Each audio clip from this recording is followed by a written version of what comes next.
I'm going to tie a Quill Gordon, which is a very traditional Catskill style dry fly. The hook I'm using is the Partridge Ideal Dry, size 12, and the thread is Shear 14/0 in black. The first thing I'm going to do is to tie in the wing. And for the wing, traditionally, they would use lemonwood duck, which is pretty difficult and expensive to get over here.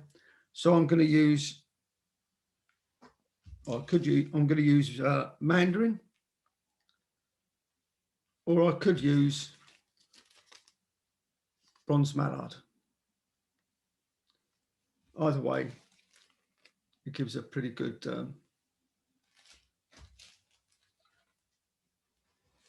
effect.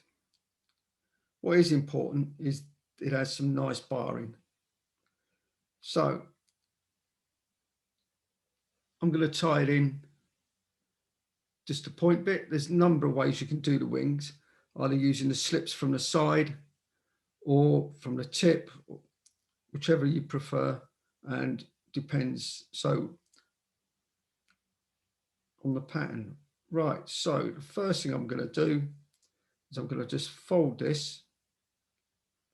So hopefully that will help me when I come to split the wing. Okay, good. And I'm looking at a hook length, not a shank length, but for the wing and the tail, you're looking at about a hook length.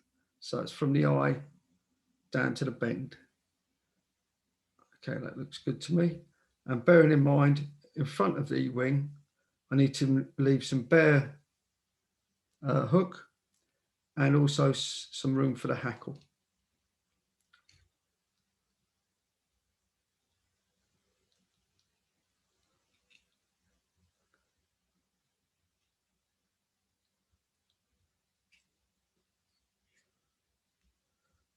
One of the tricks with this, I find, is not to try and put too much wing on, not to make it too thick.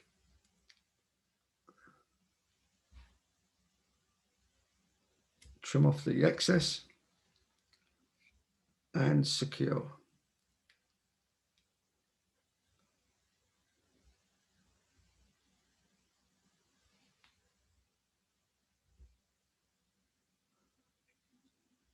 And a few wraps tight in front. Okay, good. Now, there's a tricky bit. What I want to do now is to separate the wing into two parts.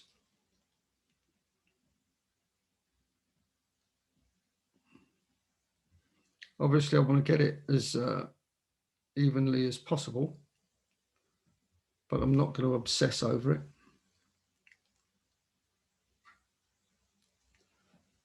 Okay, good.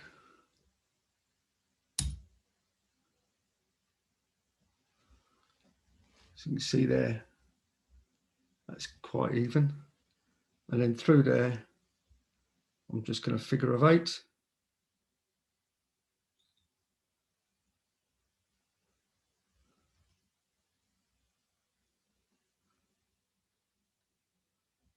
Good. And there, wings are split. Good. Couple of errant fibers as we go along. Okay. So now I'm going to go down and do the tail. And for the tail, the hackle is going to be a dun. For the tail, you can use either dun hackle feathers or the same Mandarin as you've just done there.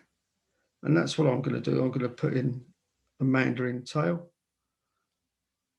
For tails, as a general rule, I do like the barred effect.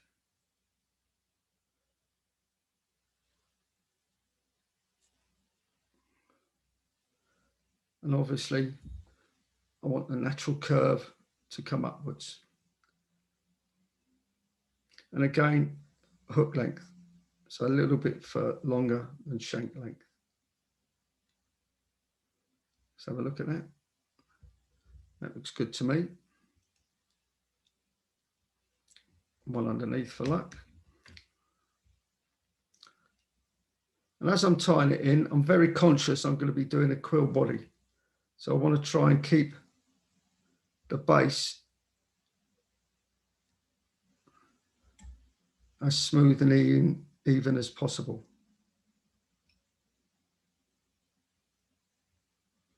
Good.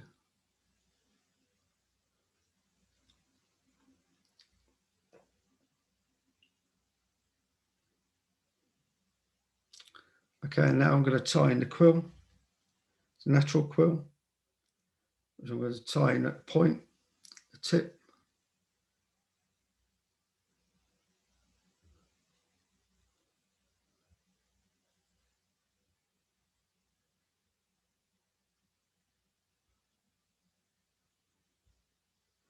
And just to make it a bit more secure, if you wanted, you could put some varnish on. Right.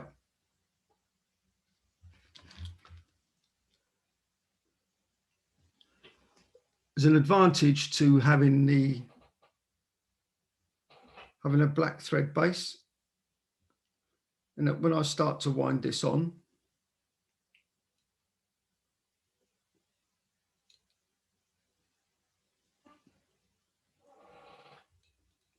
hold on.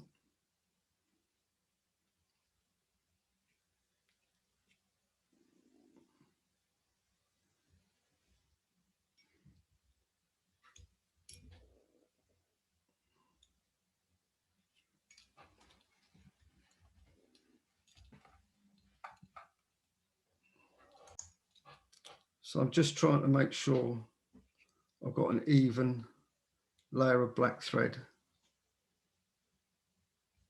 underneath here. As I said before, there's an advantage to using black thread, and that is if your quill isn't particularly well marked, then all you need to do is leave a little bit of a gap between the quills when you're winding it on, and it helps give that impression of segmentation. Okay, now we're going to wind on. I don't know if you can see it yet, but I've got the black edge of the quill to the front. I don't think it makes any difference, to be honest, which way you do it.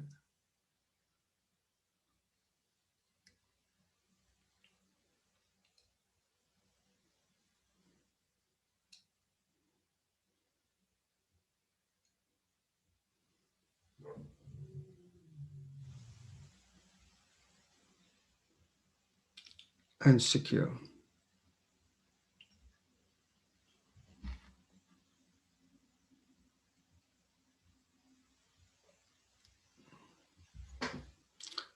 Okay.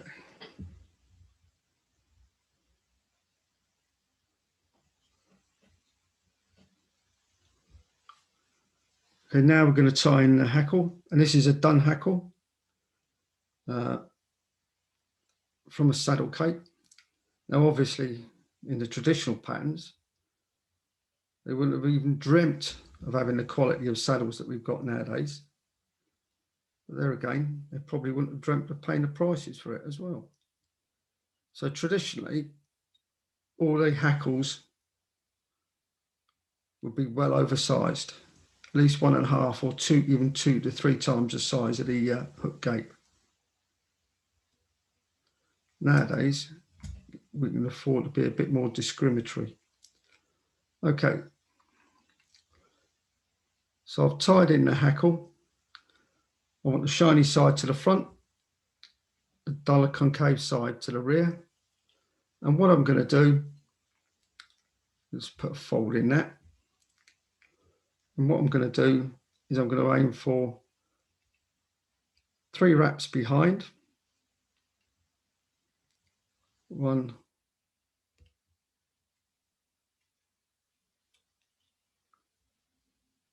2,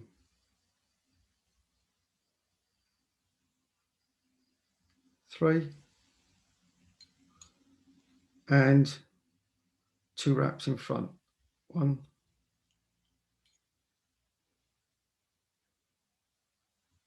2.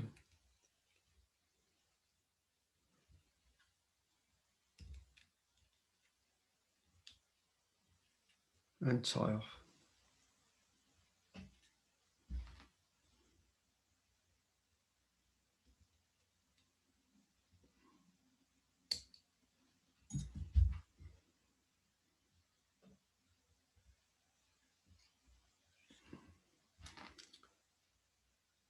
You're always going to have stray fibres, so just trim them off.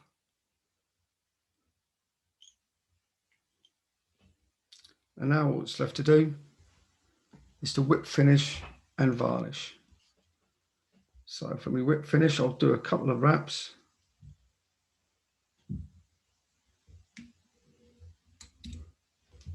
And then I'll put the varnish on the thread.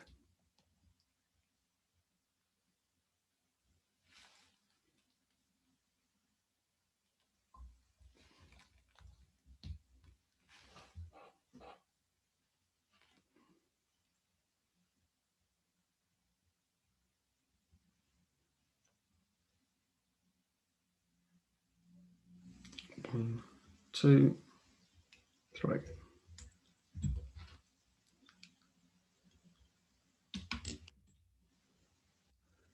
There you have Quill Gordon.